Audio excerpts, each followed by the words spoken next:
Welcome to The Explainer. Today, we're going to unpack a single, really powerful sentence.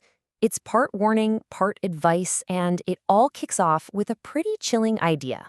Can ruin your whole life. I mean, just let that sink in for a second.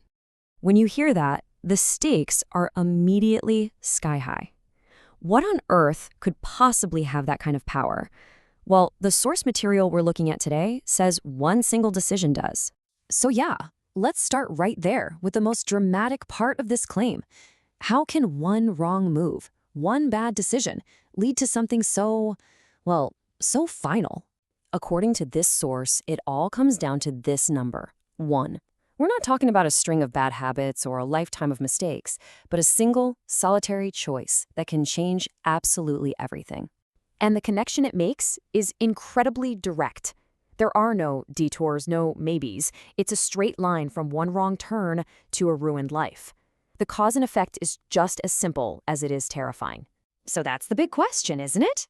It almost seems hard to believe that one tiny moment can carry that much weight. So how does the source say this actually works? And this gets us to the how. It's not that the choice itself is like a giant explosion that ruins everything instantly. It's more like it's the first domino to fall.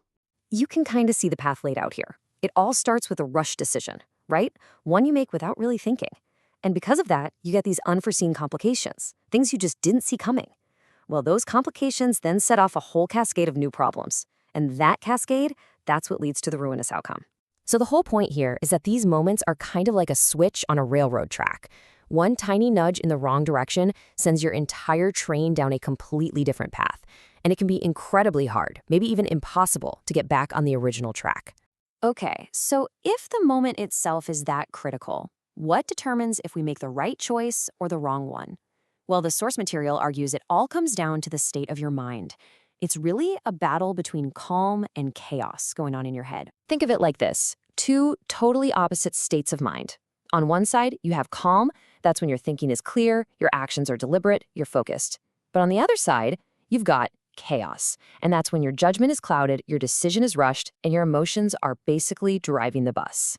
And having a calm mind isn't just about being relaxed. It's actually a powerful tool.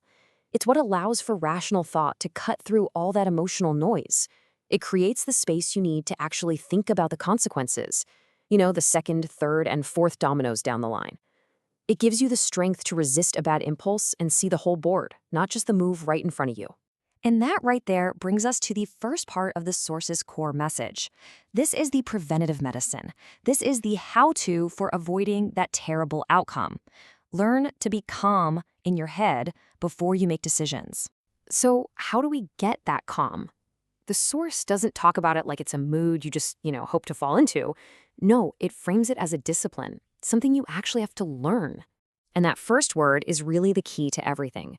Learn. This implies effort. It suggests that, especially under pressure, calmness is not our default state. It's a skill. You have to acquire it, you have to hone it over time, just like you would learn an instrument or a new language. So the takeaway here is pretty clear. This isn't just some passive, friendly tip. It's an active instruction. The source is basically giving us homework. The work has to be done before that critical moment shows up so that when it does, you're actually ready for it. All right, so we've looked at the consequence, we've looked at the mechanism, and we've looked at the preventative skill. Now let's put it all together and look at the source's message in its full, powerful context. And when you read it now, every single part just has a deeper meaning, right? Learn to be calm. That's the solution. Before you make decisions, that's the critical timing. And that final part, because one decision made wrong can ruin your whole life, well, that's the ultimate stake in the game. And the source leaves us with this final, stark command. It's not a suggestion, it's an imperative. It's asking you to hold this entire equation in your mind as you go through your own life and face your own critical moments. Just remember that.